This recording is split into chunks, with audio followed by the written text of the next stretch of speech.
No, I agree. I definitely feel like the threat is real. Everything is about timing. It's not necessarily about the records of the past. The Lakers are the number one seed, but right now it's about who's the hottest team in the bubble going into the playoffs. Portland is one of them. Dame's playing great.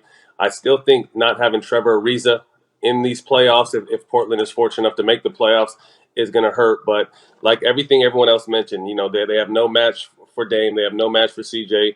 Nurk is playing like he's been hurt and is excited to play now. Carmelo, Gary Trent, they're a very solid team. I don't know if they're deep enough, but they're definitely going to be a threat. But I would still have to pick the Lakers in the first round.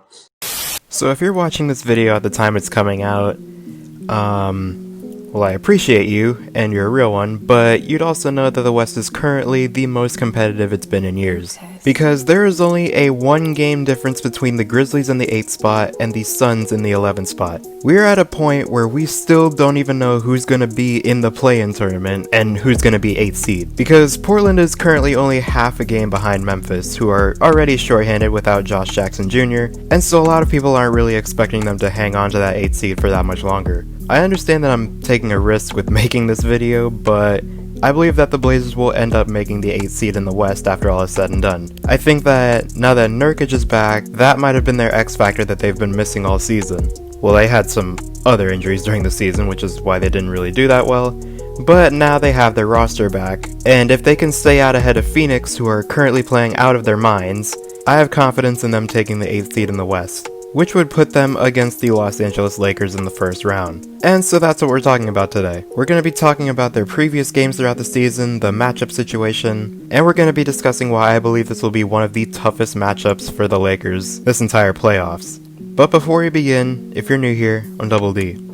I'm a huge basketball fan and I make NBA videos here on YouTube. So if you're also an NBA fan, or just a basketball fan in general, feel free to hit the sub button and click the bell to be notified when I upload more videos just like this one. Alright, let's get into the video. So one thing to think about in this video is that, as of right now, this is only a possibility.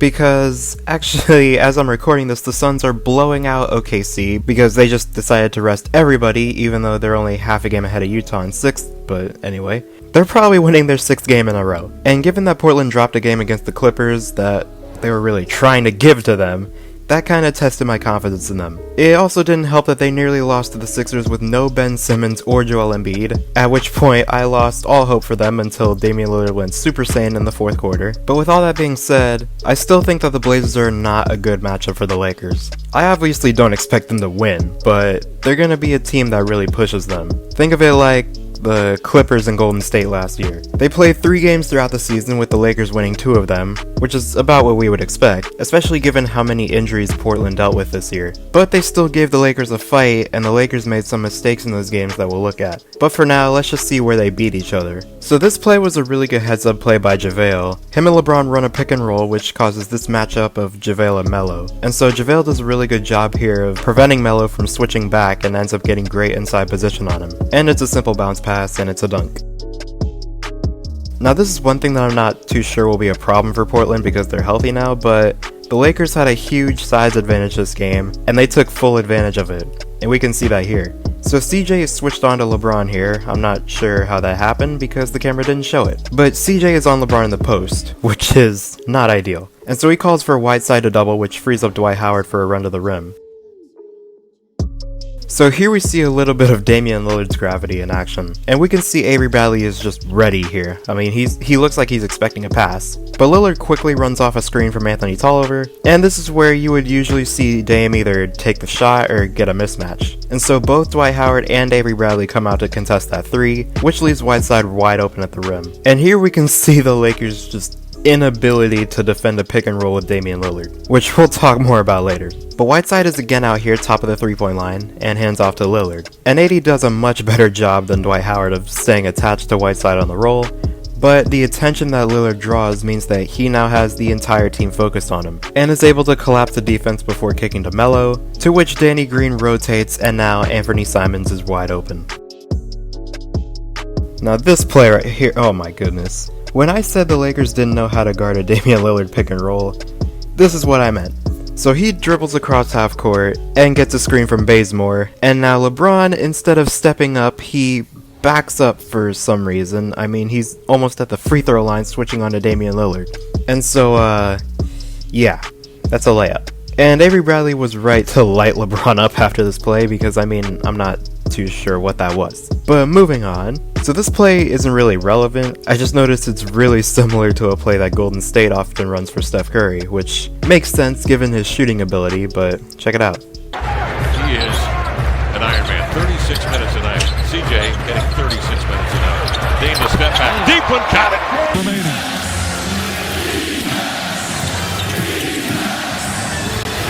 Curry gets a look, fires away, ties the game. Steph Curry from downtown. I don't know, it's just something I noticed. But here's where the lack of size again really hurt Portland. LeBron is posting up Kent Bazemore, which would be way too easy, so Melo stays near him to quickly double team if necessary, but this ends up leaving Anthony Davis open. So let's move on to the game Portland actually won, which was a game where the Lakers killed Portland on fast breaks, but Portland killed them on pick and rolls. Now this was just awful defense by Portland, but this was also a fast break. So LeBron is coming up but spins around Trevor Ariza and now gets to the point where Whiteside has to step in and prevent that shot at the rim that he probably would have gotten. But Nasir Little, I'm guessing, was going for a chase down block on LeBron here, so he completely leaves everyone and now AD is wide open because Whiteside had to stop the drive. But Little recovers and KCP is now trailing, and so that's a wide open three. This quarter, bro, I'm not even gonna talk. Just look at how much Damian Lillard destroyed the Lakers with simple pick and rolls. It's over. Coach Krzyzewski talks about that as Lillard hits another deep three. Or the East. Beal doesn't make it in the East. Wow, look at that range. Look out at what you would want your NBA player to look at. Oh my goodness. Wow. Damian Lillard. Lillard. Shot clock at 5. Lillard, long three-pointer. That's good. Oh, Damian Lillard.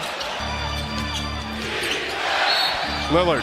Count it and the foul. Conference finals last year, but he's doing just as good a job this year. Again, Damian Lillard. Good high pick and roll as well as obviously Lillard. Lillard for 3. Knocks it down again. By the way, this is also a play the Warriors run, with the double screen into a pass on the wing, with another man rotating to the opposite corner to give the player, usually Curry, the room to operate.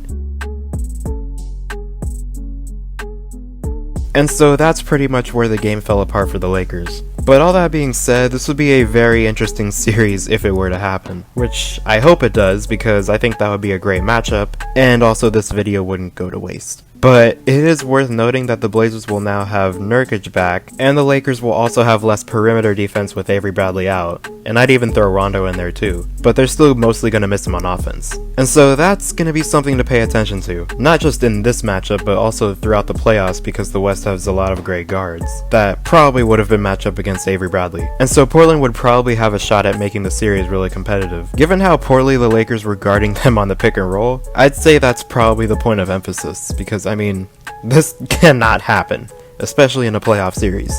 But also the Blazers were getting killed on fast breaks, so I'm curious to see if they would be better in that aspect. Let me know down below if this is the matchup you want to see in the first round, or if you maybe want to see the Suns play the Lakers instead, and how do you think either of them would do? Let me know. But with all that being said, I hope you guys enjoyed this video, subscribe if you're new, hit the bell to be notified when I upload, comment down below what you want to see next, and as always, I'll see you guys in the next one.